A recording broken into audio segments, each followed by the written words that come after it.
Hello. इसमें हम देखेंगे क्लासिफिकेशन ऑफ एआई या फिर टाइप्स ऑफ डिफरेंट एआई। तो सबसे पहले बात करेंगे वीक एआई से, जिसको नैरो एआई भी बोला जाता है।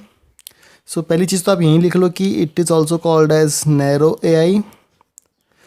होता है क्या ये? It is able to perform dedicated task with intelligence.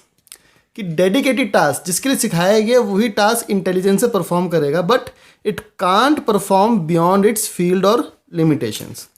अपनी हद से ज़्यादा परफॉर्म नहीं कर सकता, अपनी डोमेन नॉलेज से ज़्यादा परफॉर्म नहीं कर सकता है। ठीक है। And it is not concerned how the task are performed, but it is concerned with the performance and efficiency. इसमें आप लिख सकते हो नॉट कंसर्न्ड विद हाउ, कैसे हो रहे हैं उससे कोई फर्क नहीं पड़ता, बट कितनी एफिशिएंसी से हो रहे हैं उससे फ़र्क पड़ता है इसको। कुछ एग्जांपल्स हैं ऐसे इसके। सबसे पहला फ्लाइंग अ मशीन। उसको सिखा दिया मशीन फ्लाई करना तो वो फ्लाई करेगा मशीन को। ठीक है। Then using logics, simple logics को यूज़ करेगा, ज़्यादा अपना कुछ और नहीं करेगा, सिर्फ इतना ही काम करेगा। प्री डिफाइंड सिस्टम्स होते हैं, pre defined range of functions होते हैं, जैसे कि एप्पल सिरी। अब एप्पल सिरी क्या है, जितना एप्पल ने उसके अंदर अपनी इंटेलिजेंस डाली है, जितने उसको रेंज ऑफ फंक्शंस बताए हैं, वो उतने में ही काम करेगा।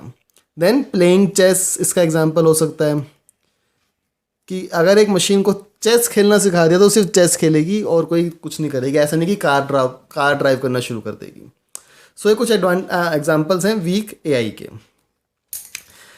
सेकेंड इज स्ट्रॉन्ग एआई, जिसको हम जनरल एआई भी बोलते हैं। It is the study and design of machines that simulate human mind to perform intelligent task. Basically इसमें हम मशीन बना रहे हैं जो ह्यूमन की तरह काम कर सके, ह्यूमन की तरह सोच सके, इंटेलेक्चुअल हो ह्यूमन की तरह, और उसकी एफिशिएंसी भी एक ह्यूमन की ही तरह हो। ठीक है। Basically it is a design of machine that simulate the human mind to perform intelligent task. इतना इजी नहीं है, अभी इसमें रिसर्च चल रही है, अभी तक ऐसा कुछ नहीं है कि बिल्कुल ह्यूमन को रिप्लेस करने वाला कुछ बना दिया गया है।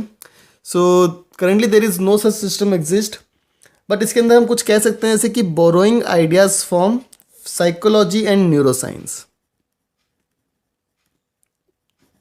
ये काम कैसे कर रहा है वो बता रहा हूँ मैं आपको। ये बोरो कर रहा है आइडियाज़ को फ्रॉम साइकोलॉजी एंड न्यूरोसाइंस, क्योंकि ह्यूमन को रेप्लिकेट करना है, ह्यूमन की इंटेलिजेंस को रेप्लिकेट करना है basically.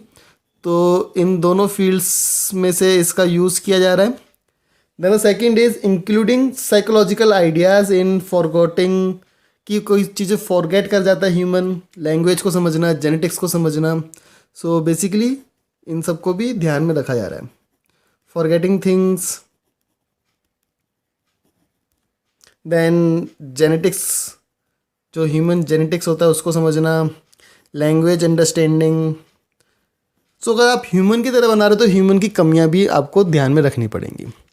Then the final is evolutionary. Now it is the study and design of machines that simulate simple creatures and attempt to evolve.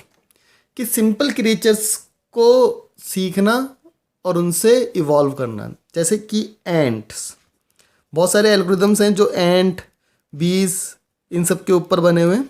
वो होता है आपका evolutionary AI. Now there is one super AI also, जो कि एक तरह से अभी हाइपोथेटिकल कॉन्सेप्ट है, super AI. We can say it is an hypothetical concept. अभी सोचा जा रहा है कि ऐसा कुछ बना सकते हैं। अभी यही नहीं है स्ट्रॉन्ग या फिर जनरल एआई, तो सुपर एआई की तो बात करना थोड़ा ज़्यादा ही हो गया। नाउ इसमें क्या है कि इसमें ऐसी मशीन बनाई जाएंगी जो ह्यूमन से ज़्यादा बेटर होंगी in terms of thinking and all the other human aspects. Basically अगर आप कह सकते हो कि अगर एक मशीन दूसरी मशीन से कम्युनिकेट करना शुरू कर दे, जैसे कि कुछ टाइम पहले एक न्यूज़ भी थी कि कहीं पे रिसर्च चल रही थी जहाँ पे दो मशीन्स ने आपस में कम्युनिकेशन शुरू कर दिया था, अपनी एक ओन लैंग्वेज क्रिएट कर दी थी, तो उसको हम बोलेंगे सुपर एआई। एक हाइपोथेटिकल कॉन्सेप्ट है, कभी कभी न्यूज़ आती है कि बन रहा है, नहीं बना, बट अभी इसका कुछ एज सच प्रूफ नहीं है कि इसको बना लिया गया है। So these are some of the classifications and types of AI. So this is all for this particular video lecture. Thank you for watching the video. Please subscribe to our YouTube channel for more such tutorials. Thank you.